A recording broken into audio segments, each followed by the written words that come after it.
To mark Autism Awareness Month, the Center for Autism in Newark will hold a series of workshops for urban residents who are in need of information about the issue of autism. Joining me now for more, Assemblywoman Grace Spencer of Newark and Leslie Long, who is the Autism Program Coordinator at the Center for Autism in Newark.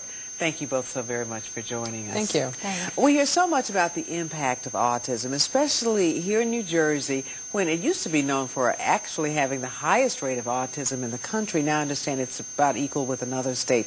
But more specifically, what kind of impact does it really have in urban areas? Well, I think that what we see in New Jersey is that we've obtained a lot of services that impact younger children, and we're starting to see school services, we're starting to see adult services, but it hasn't reached the urban community. And we're seeing in the urban community children not being diagnosed, children not receiving after-school services, and children on the autism spectrum require early intervention. That's one of the most critical pieces to really intervening for a child on the autism spectrum. You want to catch a child before the age of 3. As early as 12 months now you can detect autism. And we're not seeing that in the urban community. We're seeing it in the suburban communities, but that initial resource is not reaching the urban families. Just the fact that the center was only founded this year, does that mean everything's a little behind?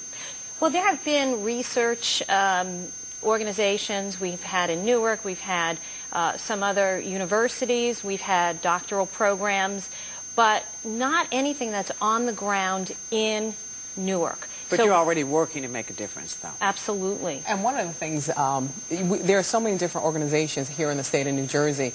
A couple of years ago... It's really known for its resources. It really is. A couple of years ago, a task force was convened to actually look at autism in New Jersey. And out of that task force, several laws were passed. And one of them deals with the diagnosis and treatment of autism. Presently, the law allows for $36,000 for treatment and for diagnosis, whereas that was not possible before. And so federal or state law? It's a state law. It's a state law. And what we're hoping now is that, as Leslie said, it's important that children are diagnosed before 12 months. And parents now have an opportunity, and they're encouraged through their physicians as well as through the state of New Jersey to have their children tested, and they have the resources through their insurance providers to get the therapies that are necessary. Now, workshops going to be held. Who's responsible for that? The state? Very exciting. No, partially. Absolutely. When you have leaders like Assemblywoman Spencer, and we had Speaker Joe Roberts, who was an incredible resource for the autism community, you begin to be able to provide resources for families. Next Wednesday, April 21st at 12 p.m. noon, we are offering a free training on for first responders and families to come to the North Ward Center's Center for Autism on Roseville Avenue and provide training to them on what are the signs of autism, what does a first responder need to know when they enter a situation where there may be a child or an adult on the autism spectrum. And that is one of the most critical pieces we found that Newark really needs. And we've had support from the Assemblywoman, we have support from the mayor, that we really need to provide our first responders, our education professionals, an understanding of autism so that they can be part of the solution. And in this tough economic time, we really need to give these free resources. Our children are at risk, and they're at higher risk in an economic downturn in an inner city community. What impact is it going to have then on a city like Newark? It has a great impact because we have the New Jersey Regional Day School, which is located on Lyons Avenue in Newark. We need to make sure that our responders, our police, our fire, that they know what it is that they're dealing with, what type of children. I assume that school has the most... Yes, it's a regional day school, but they need to understand the personalities and the individuals that they are responding to and provide the necessary skill set in order to deal with the situation, in order to assess the situation. Currently, one of the things that makes the center so special is that New Jersey offers the training online, but to actually have the physical training and having an interaction with people who are familiar with the training and what it involves is a resource that cannot be, that we must take advantage of it. Will they be training with these students or in a different kind of environment?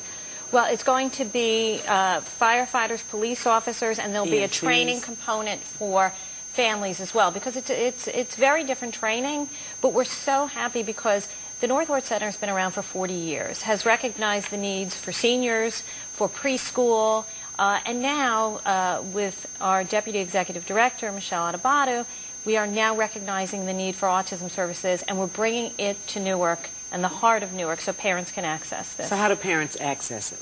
They can contact the North Ward Center, the Center for Autism, and get the information right there. And Leslie may be able to provide the phone number. I don't know, you know. But specifically, what will the parents learn?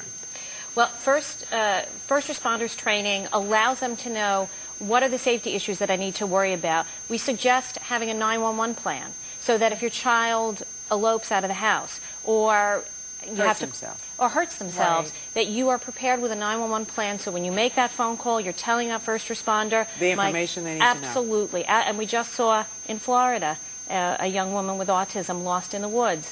First responders found her, and we want to make sure that doesn't happen in New Jersey. Thank you both so very much for joining us. If you have ideas about topics you'd like to see discussed, please log on to my9tv.com and click on Public Affairs. We want to hear from you. That's all for today's show. Thank you so much for joining us. For My9, I'm Brenda Blackmon, and we'll see you next week on New Jersey Now.